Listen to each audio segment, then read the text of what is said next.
خاندان فرعونہ کا سب سے ظالم و جابر بادشاہ تکبر و شقاوت و وحشت و دہشت کی زندہ تصویر بنا۔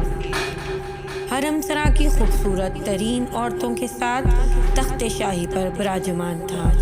یہ فرعون کا محل نہیں بلکہ مصر کا ایک وسیع و عریض میدان تھا۔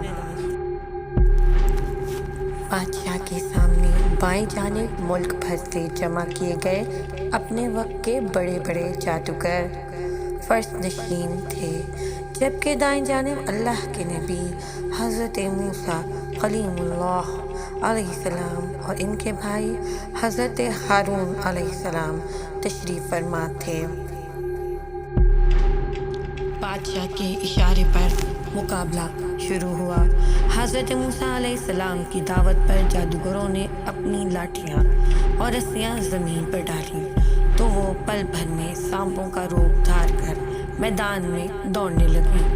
پورا میدان خطرناک سانپوں سے بھر چکا تھا۔ مجمع پر ہیبت طاری ہو گئی۔ فرعون اور اس کی درباریوں کا رونق بھرا قہقہا فضا میں گونجا۔ حضرت موسیٰ علیہ السلام نے فرعون کی جانب دیکھا۔ یہی وہ لمحہ تھا کہ جب حضرت جبرائیل امین علیہ السلام نے اللہ کا پیغام پہنچایا۔ ترجمہ: ہم نے موسیٰ کو حکم دیا کہ اپنا عصا زمین پر ڈال دو۔ وہ زمین پر گرتے ہی سب سے بڑا اژدہا بن کر جادوگروں کے سانپوں کو نگلنے لگا۔ حق ظاہر ہو چکا تھا، چنانچہ وہ جادوگر سجدے میں گر گر کر حضرت موسیٰ علیہ السلام اور حضرت ہارون علیہ السلام کے پروردگار پر ایمان لے آئے۔ سورہ الاعراف آیت نمبر 117 تا 122۔ اور ہم نے موسیٰ کو وحی فرمائی کہ اپنا عصا ڈال تو ناگاہ ان کی بناوٹوں کو نگلنے لگا، تو حق ثابت ہوا اور ان کا کام باطل ہوا۔ تو یہاں وہ مغلوب پڑے اور ذلیل ہو کر پلٹے اور جادوگر سجدے میں گرا دیے گئے۔ بولے، ہم ایمان لائے جہان کے رب پر، جو رب ہے موسیٰ اور ہارون کا۔ بادشاہ فرعون نے ان سب اہل ایمان کو جو حضرت موسیٰ علیہ السلام پر ایمان لانے سے قبل جادوگری سے وابستہ تھے، ہاتھ پاؤں کٹوا کر سولی پر لٹکا دیا۔ حضرت عبداللہ بن عباس اور حضرت عبید بن عمیر نے فرمایا کہ اللہ تعالیٰ کا کتنا بڑا کرشمہ ہے کہ دن شروع ہوا تو یہ کافر جادوگر تھے، اور دن ڈھلتے ہی اولیاء اللہ اور شہداء کے عظیم منصب پر فائز ہو گئے۔ قوم فرعون پر آنے والے عذاب کا قصہ۔ مقابلے سے پہلے میدان میں حضرت موسیٰ اور حضرت ہارون علیہ السلام کے علاوہ کوئی اور مسلمان نہ تھا، لیکن جادوگروں کے ایمان لانے کے بعد 6 لاکھ افراد مسلمان ہو گئے اور یہ ایک بڑی طاقت بن گئے۔ اس واقعے کے بعد حضرت موسیٰ علیہ السلام 20 سال تک مصر میں رہے اور نہایت صبر و استقامت کے ساتھ تبلیغ دین کا کام کرتے رہے۔ اللہ تعالیٰ نے حضرت موسیٰ علیہ السلام کو 9 معجزات سے سرفراز فرمایا تھا۔ سورہ بنی اسرائیل آیت نمبر 101۔ اور ہم نے موسیٰ کو 9 کھلی نشانیاں دیں، تو بنی اسرائیل سے دریافت کر لو کہ جب وہ ان کے پاس آئے تو فرعون نے ان سے کہا کہ موسیٰ، میں خیال کرتا ہوں کہ تم پر جادو کیا گیا ہے۔ اصل میں ہونا تو یہ چاہیے تھا کہ ان معجزات کو دیکھ کر فرعون اور ان کی قوم راہ راست پر آ جاتے، لیکن رعونت اور تکبر کے نشے میں چور فرعون اور اس کے ساتھیوں کے ظلم میں اضافہ ہوتا چلا گیا۔ اپنی قوم کی ضب و حالی دیکھ کر حضرت موسیٰ علیہ السلام نے قوم سے فرمایا، سورہ الاعراف آیت نمبر 129۔ قوم نے کہا، ہمیں آپ کی تشریف لانے سے پہلے بھی اور تشریف آوری کے بعد بھی ستایا گیا ہے۔ حضرت موسیٰ نے فرمایا، ان قریب تمہارا رب تمہارے دشمنوں کو ہلاک کر دے گا اور تمہیں زمین میں جانشین بنا دے گا، پھر وہ دیکھے گا کہ تم کیسے کام کرتے ہو۔ چنانچہ اللہ تعالیٰ نے اپنے نبی کے اس وعدے کے بعد قوم فرعون پر لگاتار 5 قسم کے عذاب نازل فرمائے۔ سورہ الاعراف آیت نمبر 133۔ تو ہم نے ان پر طوفان اور ٹڈی اور تیسوں یعنی جوئیں اور مینڈک اور خون کے جدا جدا نشانیاں بھیجیں، تو انہوں نے تکبر کیا اور وہ مجرم قوم تھی۔ حضرت عبداللہ بن عباس کی روایت ہے کہ ان میں سے ہر عذاب قوم فرعون پر 7 روز تک مسلط رہتا۔ ہفتے کے آغاز سے شروع ہو کر دوسرے ہفتے تک جاری رہتا، پھر 3 ہفتے کی مہلت کے بعد دوسرا عذاب شروع ہو جاتا۔ مولانا مفتی محمد شفیع نے معارف القرآن میں سورہ الاعراف کی تفسیر میں ان عذابوں سے متعلق جو تفسیر بیان فرمائی ہے، ان کا مختصر جائزہ ہم آپ کو پیش کرتے ہیں۔ قحط اور اشیاء کی کمی کا عذاب۔ یہ عذاب مسلسل 7 سال تک رہا۔ اس عذاب کا تذکرہ سورہ الاعراف کی آیت نمبر 130 میں کیا گیا ہے۔ اور بلا شبہ ہم نے فرعون کی آل کو قحط سالی اور پھلوں کی کمی میں گرفتار کیا تاکہ وہ نصیحت حاصل کریں۔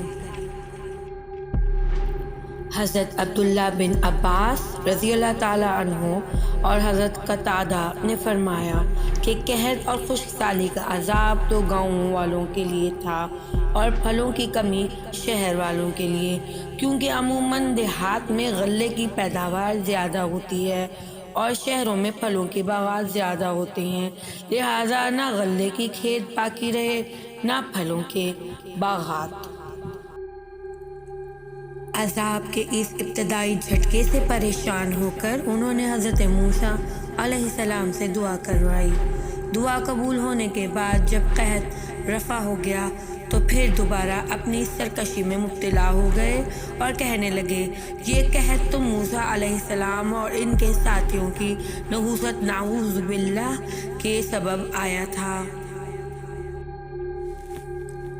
جس کے بعد اللہ تعالیٰ نے ان پر سخت ترین عذاب کا فیصلہ کر لیا۔ طوفان کا عذاب۔ حضرت عبداللہ بن عباس رضی اللہ تعالیٰ عنہ فرماتے ہیں کہ جب قحط کا عذاب ٹل گیا تو قوم فرعون نے پھر کفر و شرک اور نافرمانی شروع کر دی۔ چنانچہ حضرت موسیٰ علیہ السلام نے دعا کی، اے میرے پروردگار، یہ سرکش لوگ اپنے معاہدے سے پھر گئے ہیں، اب ان پر ایسا دردناک عذاب نازل فرما جو ہماری قوم کے لیے واعظ اور آنے والوں کے لیے باعث عبرت ہو۔ اس مرتبہ اللہ نے ان پر شدید طوفان بادبارہ کا عذاب نازل فرمایا۔ اس خوفناک طوفان سے قوم فرعون کے گھر برباد اور کھیت کھلیان تباہ و برباد ہو گئے، جبکہ حضرت موسیٰ علیہ السلام کی قوم کا مکانات اور زمینیں محفوظ رہیں۔ اس طوفان سے گھبرا کر وہ لوگ حضرت موسیٰ علیہ السلام کی خدمت میں حاضر ہوئے اور التجا کی، اے موسیٰ، آپ اپنے پروردگار سے دعا کیجئے کہ یہ عذاب ہم سے دور فرما دے۔ ہم وعدہ کرتے ہیں کہ ہم ایمان بھی لائیں گے اور آپ کی قوم بنی اسرائیل پر لگائی گئی سب پابندیاں بھی ختم کر دیں گے۔ حضرت موسیٰ علیہ السلام نے دعا فرمائی تو اللہ تعالیٰ نے عذاب ڈال دیا اور ان کے کھیت کھلیان کو پہلے سے زیادہ بھرا کر دیا۔ قوم فرعون پھر باز نہ آئی۔ یہ دیکھ کر قوم فرعون نے کہنا شروع کر دیا کہ یہ کوئی عذاب نہیں تھا بلکہ سیلاب کی شکل میں یہ ایک موسلا دھار بارشیں تھیں، تو ہمارے فائدے کے لیے ہی تھیں، جن کی وجہ سے ہماری زمینوں پر پیداوار میں کئی گنا اضافہ ہو گیا۔ ہاں، اس طرح ایک بار پھر انہوں نے حضرت موسیٰ علیہ السلام سے کیے گئے عہد و پیمان کو نظر انداز کر دیا اور کفر و سرکشی کی روش پر قائم رہے۔ ٹڈیوں کا عذاب۔ قرآن کریم نے اسے الجراد کے نام سے پکارا ہے۔ جراد ٹڈی کو کہتے ہیں۔ ٹڈی دل کا حملہ لہلاتی فصلوں کو دیکھتے ہی دیکھتے تباہ کر دیتا ہے۔ اللہ تعالیٰ نے طوفان کے عذاب کے ٹل جانے کے بعد اس بدبخت قوم کو پورے 1 ماہ کی مہلت دی کہ یہ حضرت موسیٰ کی وعظ و نصیحت پر غور و فکر کریں، لیکن ان کی بدعمالیاں تو روز بروز بڑھتی چلی جا رہی تھیں۔ چنانچہ اللہ تعالیٰ نے ان پر ٹڈیوں کو مسلط فرما دیا۔ ٹڈی دل نہ صرف ان کے کھیتوں اور باغات کو چٹ کر گیا بلکہ گھروں کے اندر اور باہر لکڑی سے بنی ہر چیز کھا گیا۔ اس عذاب کے وقت حضرت موسیٰ علیہ السلام کا معجزہ ایک بار پھر سامنے تھا کہ اس ٹڈی دل نے صرف قوم فرعون کو تباہ و برباد کر دیا، جبکہ قوم موسیٰ علیہ السلام یعنی بنی اسرائیل کے مکانات، کھیل کھلیان اور باغات بالکل محفوظ رہے۔ کپتی روتے پیٹتے حضرت موسیٰ علیہ السلام کے پاس پھر آ گئے اور التجا کی، آپ اپنے رب سے دعا فرمائیں تو یہ عذاب واپس لے لے۔ ہم پختہ وعدہ کرتے ہیں کہ ہم ایمان بھی لائیں گے اور بنی اسرائیل کو آزاد بھی کر دیں گے۔ حضرت موسیٰ علیہ السلام نے دعا فرمائی اور عذاب ٹل گیا۔ اللہ نے انہیں پھر 1 ماہ کی مہلت دی کہ وہ غور و فکر کر لیں، لیکن وہ لوگ اپنی پرانی روش پر ہی قائم رہے، ایمان لائے اور نہ ہی بنی اسرائیل کو آزاد کیا۔ کیڑے مکوڑوں کا عذاب۔ قرآن کریم میں کمل کے نام کا ذکر کیا گیا ہے۔ کمل بالوں اور کپڑوں میں پیدا ہونے والے جوؤں اور گھن کے کیڑوں کو بھی کہتے ہیں۔ کمل کا یہ عذاب ممکن ہے کہ دونوں قسم کے کیڑوں پر مشتمل ہو، کیونکہ اس گھن نے ان کے غلے کا وہ حال کر دیا کہ 10 سیر گیہوں پیستے تو اس میں سے 3 سیر آٹا بھی نہ نکلتا، جبکہ جوؤں کی کثیر تعداد ان کے بال، پلکیں اور بھویں تک چٹ کر گئیں۔ اس سنگین صورتحال سے قوم فرعون ایک بار پھر بلبلا اٹھی اور حضرت موسیٰ علیہ السلام سے فریاد کی کہ اب کی مرتبہ ہم ہرگز وعدے سے نہیں پھریں گے، آپ دعا فرما دیں۔ لہٰذا حضرت موسیٰ علیہ السلام کی دعا سے یہ عذاب بھی ٹل گیا، مگر یہ قوم تو کفر اور ضلالت میں غرق تھی، عافیت ملتے ہی پاسا پلٹ دیتی تھی، اپنی پرانی ڈگر پر گامزن ہو جاتی۔ اس بار بھی 1 ماہ کی دی گئی مدت گزر گئی، مگر انہیں نہ تو اپنے وعدوں کا پاس تھا، نہ ہی حضرت موسیٰ علیہ السلام کے وعظ و نصیحت کا ان پر کوئی اثر نہ ہوا۔ چنانچہ مدت مہلت گزرنے کے بعد اللہ تعالیٰ نے ان پر ایک اور عذاب مسلط فرما دیا۔ مینڈک کا عذاب۔ قرآن کریم میں الضفادع کا لفظ استعمال ہوا ہے جس کے معنی مینڈک کے ہیں۔ اس عذاب کی نوعیت یہ تھی ان کے گھروں میں اس قدر کثرت سے مینڈک پیدا ہو گئے کہ وہ جہاں بیٹھتے تھے مینڈک کا جھرمٹ ان کے پیچھے لگ جاتا اور ادھر گھیرا ڈال لیتا۔ سونے کے لیے لیٹتے تو ان کا پورا جسم مینڈکوں سے ڈھک جاتا، یہاں تک کہ کھانے پینے کی اشیاء سمیت ہر چیز اور ہر جگہ لاکھوں کی تعداد میں موجود مینڈکوں نے ان کی زندگیاں اجیرن کر دیں۔ چنانچہ اس عذاب سے عاجز آ کر ایک بار پھر روتے پیٹتے حضرت موسیٰ علیہ السلام کے پاس جا پہنچے۔ آپ علیہ السلام کو ان کی حالت زار پر رحم آ گیا، چنانچہ ایک بار پھر وعدے وعیدے ہوئے اور حضرت موسیٰ علیہ السلام کی دعا سے عذاب رفع ہو گیا۔ مگر اس عذاب سے نجات پا کر وہ پھر بھی اپنی ہر دھرمی اور اپنے اترانے پر آ گئے۔ یہ ڈھیٹ لوگ کہنے لگے، اب تو ہمیں بھی یقین ہو گیا ہے کہ موسیٰ نعوذ باللہ بہت بڑے جادوگر ہیں۔ اللہ تعالیٰ نے انہیں 1 ماہ کی مہلت دی، لیکن انہوں نے تو راہ راست پر آنا ہی نہیں تھا، انہوں نے کھا رکھی تھی قسم بھٹکنے کی۔ خون کا عذاب، عربی میں تازہ خون کو الدم کہتے ہیں۔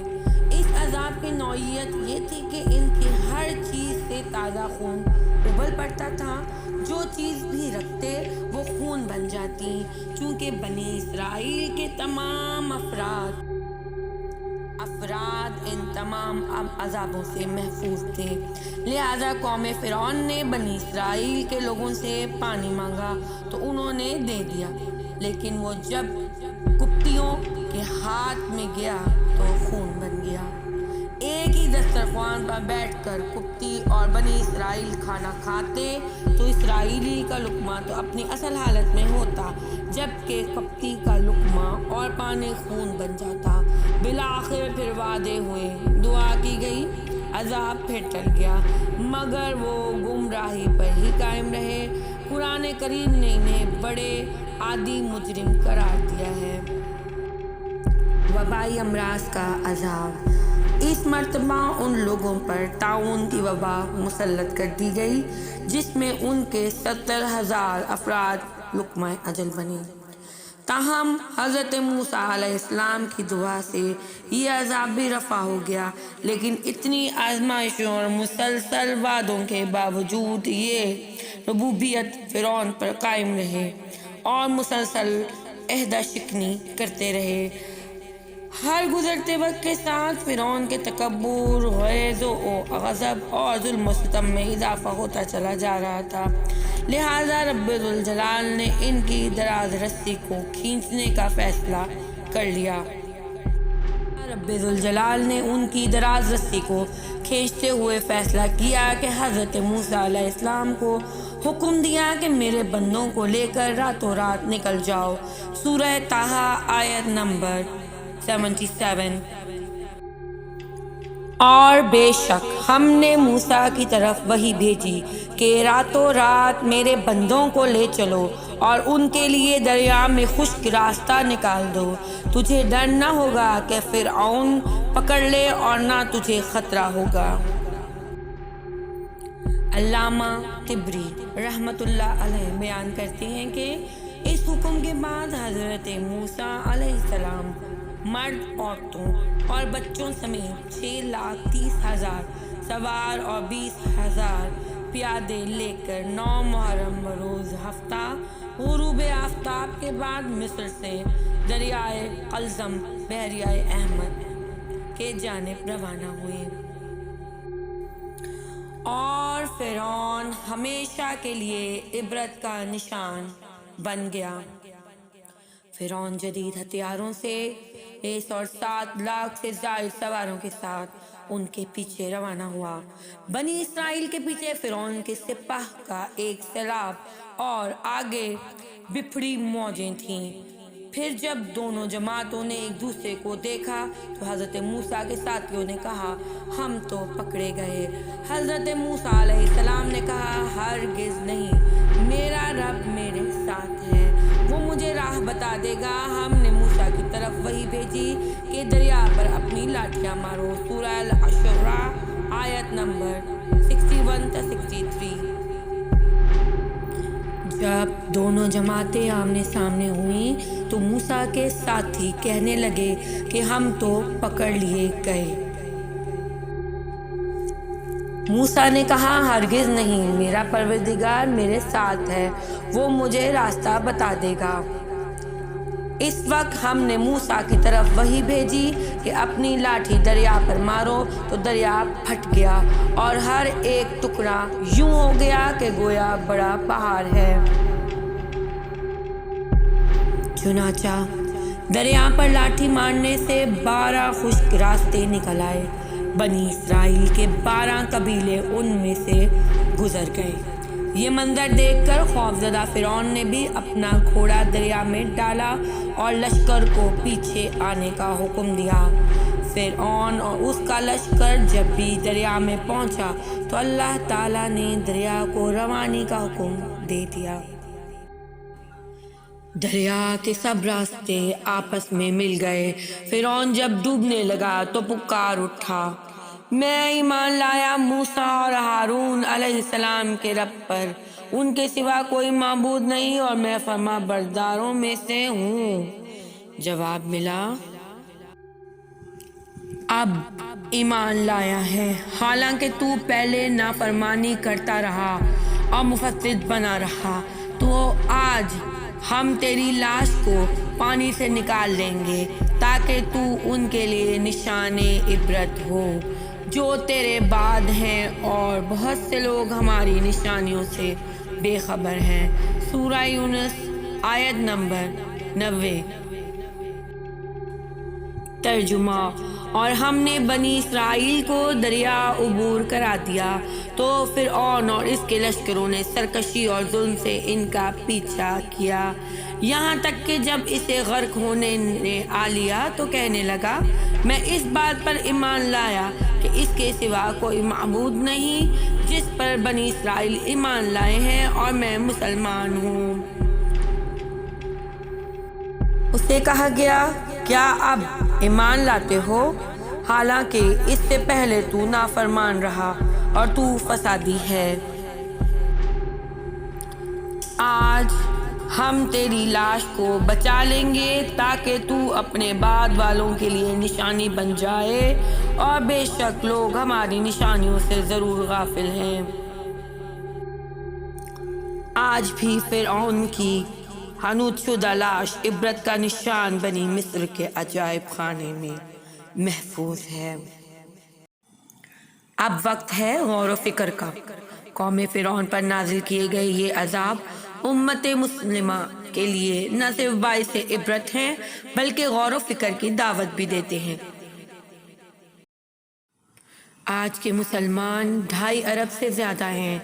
جس ذب و حالی اور تنزلی کا شکار ہیں وہ اللہ کی ناراضگی ہے۔